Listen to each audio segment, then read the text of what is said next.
All right, everyone. Hi, my name is Jung-Yi, and I'm a PhD student from Carnegie Mellon. This work, real-time simulated avatar from head-mounted sensors, will be presented Wednesday poster session in the morning. And this is joint work done with Meta Reality Labs. So the task here is estimating 3D body pose from XR headset, from a sensor information captured by a single head-mounted XR device. Either we use Quest 2, which is a VR headset, and we also tested an AR headset as well. From the camera views, and this is 4 camera views captured in this device, and the headset trajectory, the SLAM trajectory collected by the headset in real time, we want to estimate the full body pose of the camera wearer. And this is a very, very challenging task because the extreme views, as you can probably see in this videos, from these 4 cameras, they're looking down and you can't really see much, basically. The hands are sometimes in the view and the feet are 90% of the time you cannot really see the feet. But this is a very important task for AR and VR because we want to drive our avatars in real time and then see the motion interact with, say, a virtual scene or other people. So because of the extreme viewpoint, we say, okay, what kind of prior we can leverage to compensate for the lack of information? And then we say, okay, we can use physics. When you use a physics simulator, and there are a bunch of them, just to list a few, we will be using the Isaac Gym. When you use a physics simulator, you're really dealing with a semi-robotics task. You're dealing with a humanoid robot, and you are controlling it to perform different actions. So usually you have a humanoid robot, and you have a motor controller to say, okay, at this point, we have a joint actuation, and this is how you should move. And from the humanoid pose, the humanoid state, you can get your pose estimation.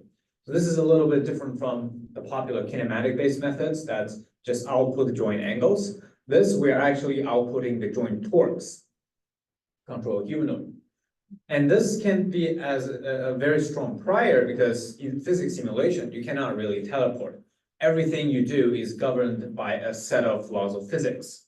And at, say, time t, your hand is here. The next time step, you have to apply a force to move to the next time step. So in order to do pose estimation with physics simulation, the first thing we need to get is data. We generate a large-scale synthetic data with, sorry for the flickering. This is a lot of domain randomization. A large-scale synthetic data for egocentric motion. So we're using the Quest 2 headset configuration here. You can see the 4 cameras and the paired human body pose. And basically, if you have this data, you can imagine we can start training either data-driven methods or simulated methods. The filtering mostly is from for frame domain randomization. It's pretty extreme, I know. We don't usually look at this video for too long because it may induce some uncomfortableness, but it does make the model a lot more robust because basically the model will learn to just use the hand information and body information instead of the background, which is randomized. And to learn physics-based control, this is also a very challenging problem because, well, you have to be universal and do all kinds of different motion of the camera wearer. And this is a prior work. You just imagine as a horrible is trying to estimate joint force based on the input body motion. Okay. Now we'll quickly go through the pipeline. So now we have the motion imitator and data.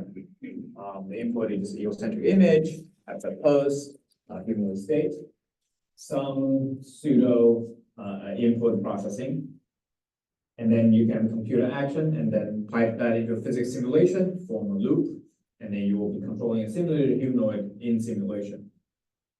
And I mentioned the pre-trained motion imitator, which will provide the per step oracle or pseudo ground truth action, and then we can use that model to do dagger or pulse distillation, whatever you want to call it, to train our motion imitator.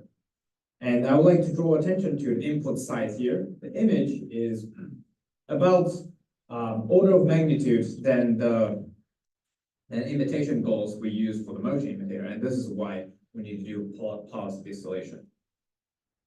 And let's just look at a little bit of the results. Our method is able to be applied into the real world, controlling a simulated humanoid, and this is just a third-person view, but it's not input. The input is just the 4 cameras and the headset pose in real time. And we apply this, we train only on the synthetic data and applies this to the real world data with decent success. And we also try this on an AR headset, which which only has 2 views. You can not really see the body that much, but when the hands is seen, you can actually control the body to move according to the camera wearer. For more information, please refer to our paper and come up to our poster session. Thank you very much.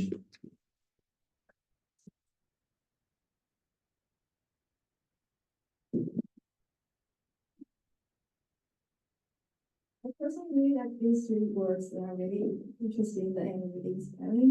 So, do we have maybe we have 1 or 2 questions time to take questions? So if you have questions, just directly just raise your hand. Recording in progress. Or if you want to use like question, please conference room.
Fatigue, that kind of things.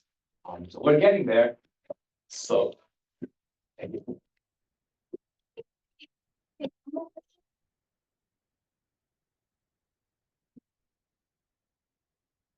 Question for the third presenter. Just wondering if you could comment on the efficiency of your method, since eventually you might run on the headset. Oh yeah, we can't run on the headset yet.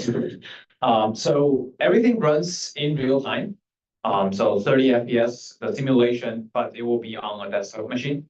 I think if we put enough time into it and maybe swap out the simulator, because Isaac Jim will have to run on a GPU. But say if we have Mujuko, we will be able to run this on headset in real time. So it's just a matter of optimization. This code, my code is not that optimized, but ResNet can run in real time. The MLP is very lightweight. Right now, I can visualize my model in real time. It runs and visualizes. So it's a matter of optimization, and it's definitely doable. But the robustness, I guess, is actually the bigger challenging. Having the humanoid fall is not ideal. So our goal is actually to make it more robust before we, put it on the device. Still, early research. Thank you. So, we don't need to run all the time. So if you have more questions, you can come to our session to ask further. Okay, thank you again. Thank you. Okay. So let's move to the our first keynote section. And I'm very, very pleased to introduce our first keynote speaker, Professor Steve Sides. He will join us through Zoom today. Professor says, can you hear us? Can you, can you hear us? Yes, I can. Can you see my screen yet? No. Okay, Second. I think I may have to grant browser access or something. Hold on. You can just go ahead and Okay. I'll figure this out. Now we'll help you to set up things. What the problem now? Screen sharing. I So, I know maybe many of you already know him, already know that Professor Steve Slice. But I still want to highlight some of his accomplishments in my introduction of him. Professor Steve Slice is a Robert E. Dean's professor in the Islands field at the University of Washington. He co-leads the UW Reality Lab. He is also a distinguished scientist at Google. He leads a number of amazing projects across telepresence, VR, maps, photos, and the computational photography. The famous work like Starman Project, and Lens Build, and the Face Movie. His work is well referenced, like classic film mobbing, photocolorism, and building Rome in a day.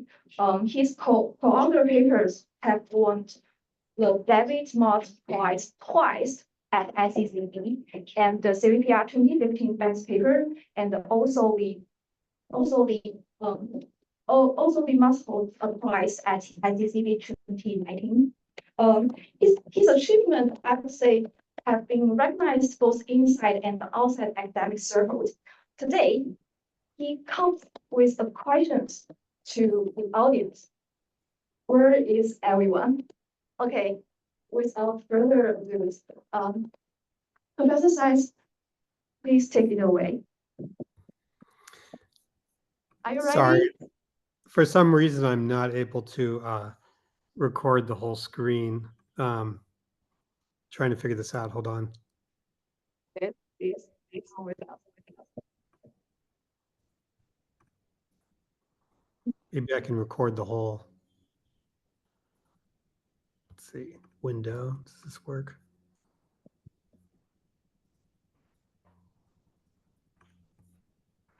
Yeah, when I ask it, it basically won't. It says it wants me to grant browser access for screen recording, and it doesn't work for some reason. Okay. You know what I'm going to do? I'm just going to try it on my other laptop. If you could give me 5 minutes, I think I could get this to Okay. work. Okay. Okay. Hold on. Okay.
Now then, we'll be beginning.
Sorry to keep you guys waiting. Should be fine in a moment.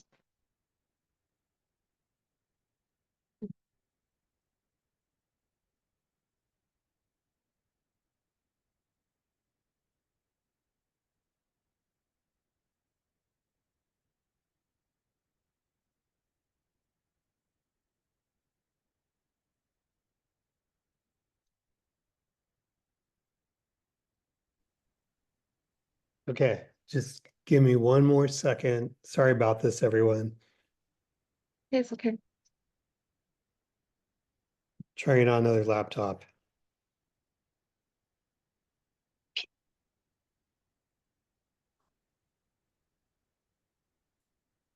Okay, hopefully this will work.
Okay. I think this is finally going to work. Share. Can you see it now? It's yeah, start screen sharing, but I didn't see these slides. So yeah, How about now? it's okay. Okay, good. Yay. Okay. Sorry about that, everyone. I usually use Google Meet. Okay, so first of all, thank you all for coming. Sorry I'm late. This talk is called Where is Everyone? Actually, hold on, is this the wrong version of the talk? No, I think that's right. Okay.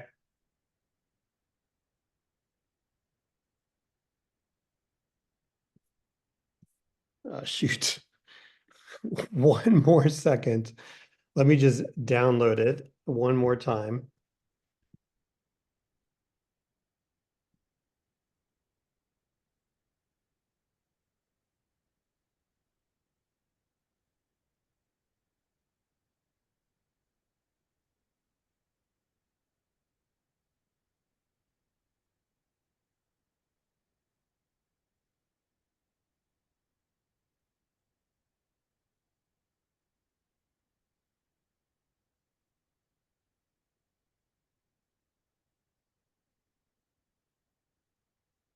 Shoot.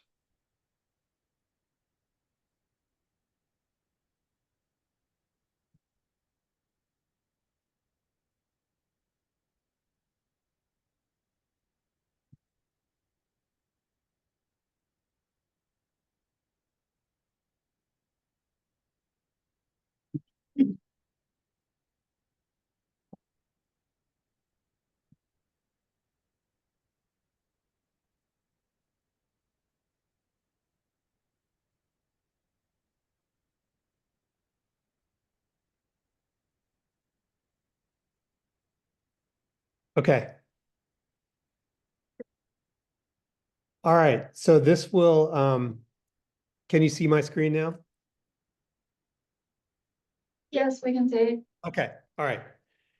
So this is a slightly older version of my talk. We'll see where it is, but I would be there myself. You're probably wondering, where am I? I'm Seattle based, but I came down with COVID last week, and so that's partly why this talk has been so last minute. But anyway, appreciate your patience. That's why I'm not there in person.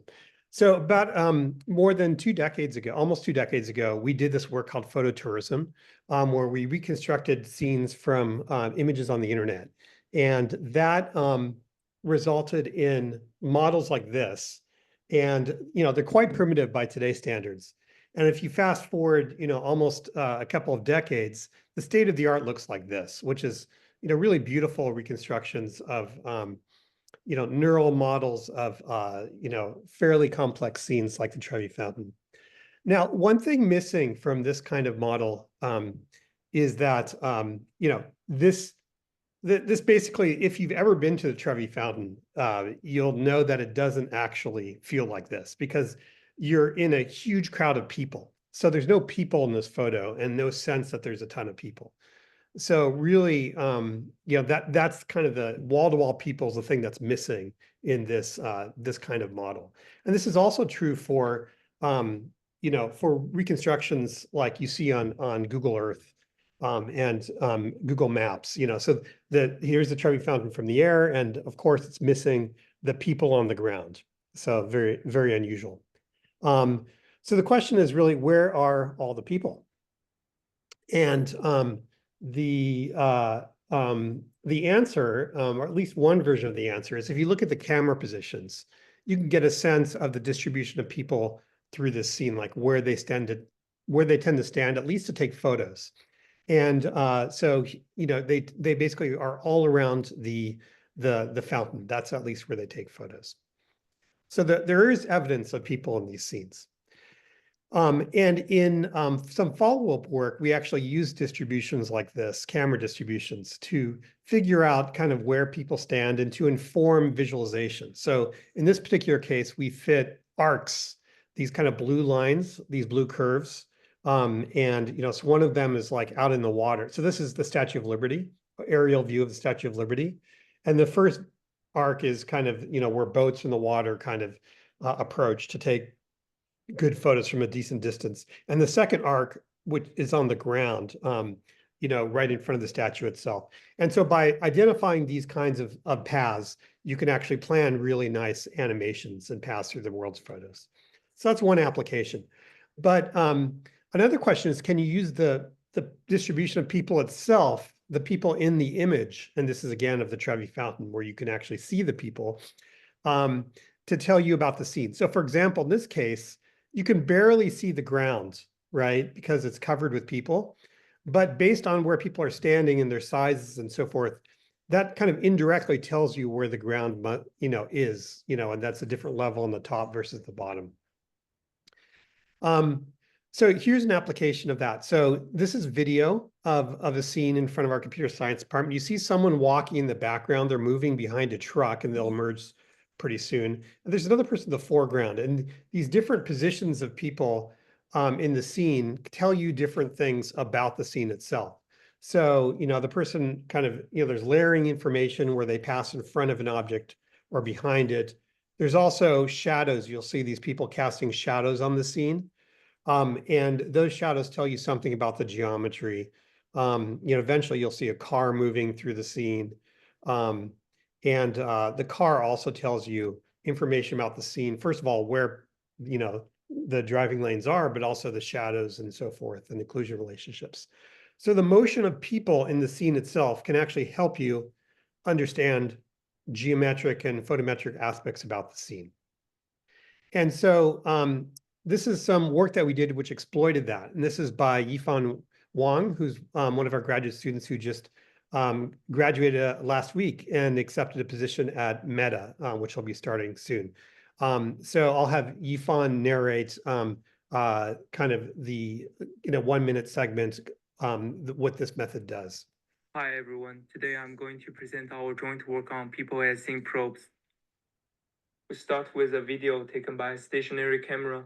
As people pass through the scene, they occlude and are occluded by scene elements as occlusion probes. We analyze these occlusion relationships to yield an occlusion map. People cast shadows into the scene as shadow probes. We use these frames to train a shadow network for synthesizing shadows. Also, due to perspective, people appear larger or smaller depending on their positions as depth probes. We linearly regress people's height and their positions to determine the position-dependent scale. We analyze the average brightness of people at different positions to recover a lighting map. In summary, we recognize that so much information can be extracted just by using people as scene probes to passively scan the scene. Finally, we show results using a tool for image compositing based on the inferred scene properties. So the key point is that the information about the people moving through the scene can be used to reconstruct aspects, which then you could use in this particular application for scene editing.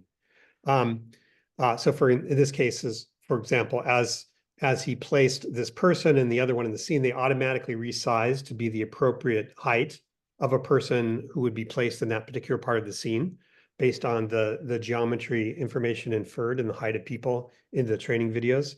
And then it also figured out what shadow to add automatically using a network that renders shadows. All right, so in the next example, I'll show you work by Meng Yi, who's another one of our graduate students, on animating Street View. And so the idea is that real scenes tend to look more like this, right? There's people moving through them versus Street View shows you a static window into the world. So how can we address this? So given a photo like this, which is empty of people, we'd like to add people and cars automatically. And these indeed were added using Meng Yi's system. And not just add static versions of them, but actually animate them. So so here you see, and we're showing it sped it up a little bit initially, people and cars, and here it is slowed down at more natural speed. And so we've essentially made this scene come alive just by adding animated elements and placing them correctly in the scene, respecting things like geometric layout and shadows and occlusion relationships. So here's how this method works. We basically take a simple static image as input of a street scene, and then through a set of reconstruction, simulation, rendering steps, we compute where the people would be and render them into the scene. And I'll go into a little, not too much detail, but give you some technical insight. So the reconstruction step involves a series of single image operations. There's a semantic segmentation approach, which tells you essentially kind of where the walking paths are and the roads, so then we can make people walk on them and cars drive on the roads. Then there's a depth estimation step that lets you figure out the occlusion ordering. And then shadow detection and light source, we detect all the shadows and then we figure out where the light sources are and then the ground plane. And those three things together allow you to figure out kind of what the shadow volume is for every shadow pixel in the scene. So with that, in other words, the volume in which if anyone or anything passes through that, they will have a shadow cast on them. And so that's kind of really useful information. We call that the shadow occluder reconstruction, which then lets us cast shadows on new objects that are inserted into the scene. And so those new objects are 3D people and car assets we downloaded from the web. And the people walk, they're instrumented and rigged and animated. And these are nearly photoreal, and so they look pretty good in the scene.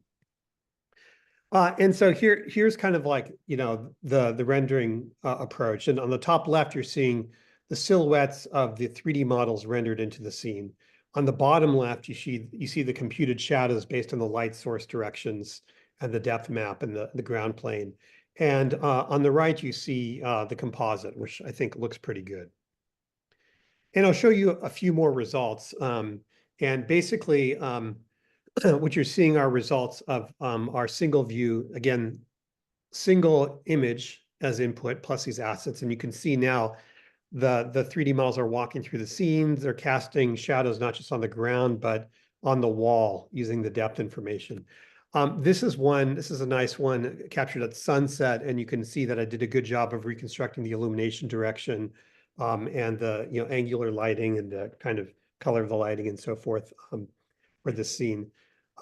Here's a nice one that shows the occlusion relationships. So for example, this do not enter sign, you can see people correctly passing in front of it and behind it, and the right occlusion effects are created that way. Sorry if it's noisy here. The cats are going crazy. So here you can see these cars are having shadows cast upon them. Those shadows were reconstructed from these shadow volume methods, and it works pretty well. I guess I'll show you one more result here where we do some traffic simulation. So as people cross the street, the cars actually stop as they should. Maybe I'll show you one more demo, which is we can actually do panoramas as well. So here's a panorama, and you can see in real time the user is dragging the viewpoints. And so you can do the same effects, adding cars and people in panoramas as well. And this really shows the potential to make street view come alive. Okay, so that's the next approach. I had a better segue in the next version of the slide, but for some reason there's a glitch with the download. So I'll just do it this way. So the second half of the talk will be on also people, but a different task with people, which is trying to understand eye contact. So I'm going to show you two images of the same person. And I hope this experiment works. It really depends on the room and the size of the screen and so forth. But basically, I want you to tell me whether this person is making eye contact with you or not, or whether they're looking slightly above or slightly below. And I'm going to show you two different images. This is the first one. And then I want you to tell me whether this one or the next one is a better eye contact. So here's the first. Here's the second. So is this better eye contact or is this? And I'll ask you to vote in a second. Okay, here's the second. And here they are right next to each other. So if you think number one, the one on the left, is better eye contact, raise your hand. And I may need Kuan Yi or someone else in the room to count the number of hands. Okay, now if you think the second one is better eye contact, raise your hand. Basically, all the audience. Yeah, it looks like most people or everyone prefers the second one. Is that right? Okay. Yeah, that's consistent with our study as well. And the thing which is probably surprising about this is that the one on the left, the first one, was where they're looking into the camera. Okay. In the second one, the subject is looking slightly below the camera, about 2 degrees below. So if you're holding the cell phone out in front of you in your hand, you're basically looking at that blue spot instead of the right.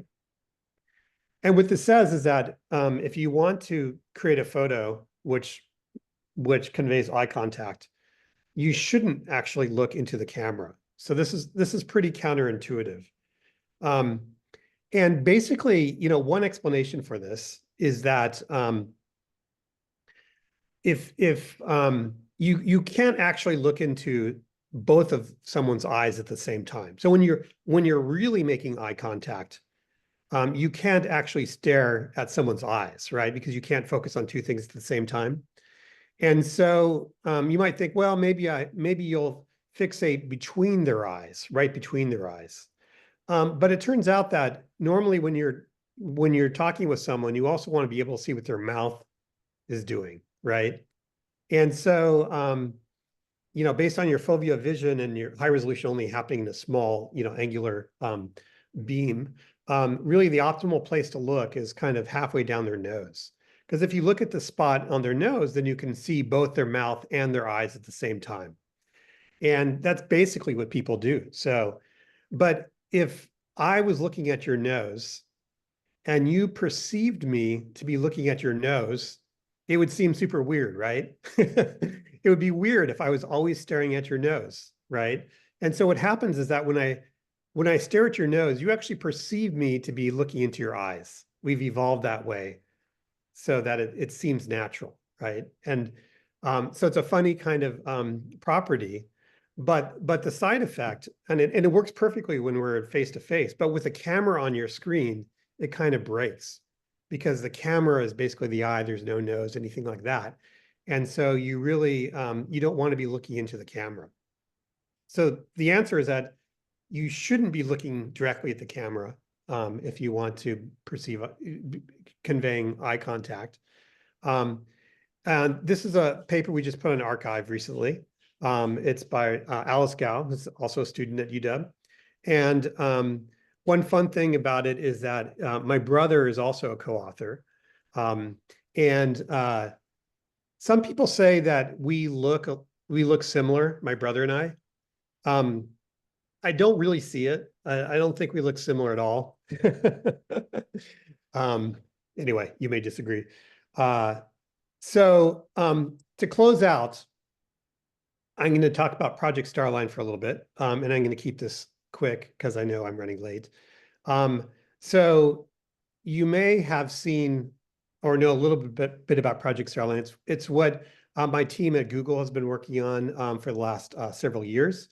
So if you've seen a talk by Jason Lawrence, for example, you may have seen some of these results before. This is like 3 years when we announced Starline, Project Starline. It's a system which allows you to have the feeling of talking with someone when you're in the same room. And so you see this person looking at the screen. It doesn't look like a screen. It looks like there's actually a person sitting right in front of you. And there's no 3D glasses. It basically is glasses-free 3D display, and it's pretty amazing. So we announced it, roughly 3 years ago. At the time, this is what the system looked like. There was a bunch of electronics, on both sides. You're essentially in this booth with kind of an IR screen on the left, and then cameras and other stuff on the right. So over the last few years, we've improved the system, including making it a lot smaller. So here's a schematic of that system, which I just showed you. And here's a schematic of our current system. And we announced this one this year. And it is essentially a desk with a big monitor on the end of the desk. And here's what it looks like for real. And you're seeing kind of again, a person like right in front of you through this monitor. It's pretty cool. And so I just a few words on updates of Project Starline. So it's significantly smaller, like I've shown you. We used to use depth sensors and IR projectors and so forth. Now we've replaced that with regular RGB cameras and kind of AI techniques. And we've also announced that we're taking this out of the lab and we'll be commercializing this over the next year with HP. So with that, thank you very much. I apologize for the technical problems, but if there's time, I'll take some questions. Thanks. This project related to three really important questions in the virtual human domains. The first one is how to do efficient virtual human rendering, so it's the LM project. And the second one is actually a long-term problem that is called gaze retargeting, also the gaze project you see. And the third one is about human dynamic human and scene synthesize and animation. And this one is really difficult because you need to consider a lot of physical properties when you try to synthesize it and control it. So I was really surprised with the result of these demos. Okay, so because of the time limit, so I guess we can ask one questions. One questions? Sorry, I couldn't hear the questions that well. Maybe could you ask me one of them again? Oh, we are waiting the audience to raise their hand. Okay. Okay.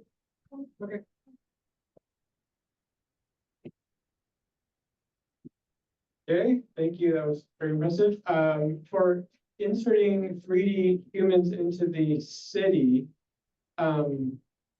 what techniques are interesting for more sort of realistic compositing and harmonization of like lighting and environments? Yeah. So like, I mean, for the animated street view approach, we used CAD models, which of course are not, they're not perfectly realistic. We did lighting estimation and shadows and so forth, but the accuracy is limited both by the quality of the CAD models as well as by the estimation of the geometry and lighting and all that kind of stuff. So I think to improve that, you would either need better CAD models or use kind of neural rendering kind of approaches, which I think would be really interesting. And then also do better lighting adjustment and, do better kind of neural, so for example, it'd be nice to have the correct reflections of these inserted objects into the, the windows and stuff like that. Interesting. Thank you. So because we run out of time, so we can only take one question. And thank you again, Professor Simsai. Thank you. Bye. Thank you. Okay. Now we have to move on to our second keynote speaker, Professor Sri Kani. Professor Sri Kani is an assistant professor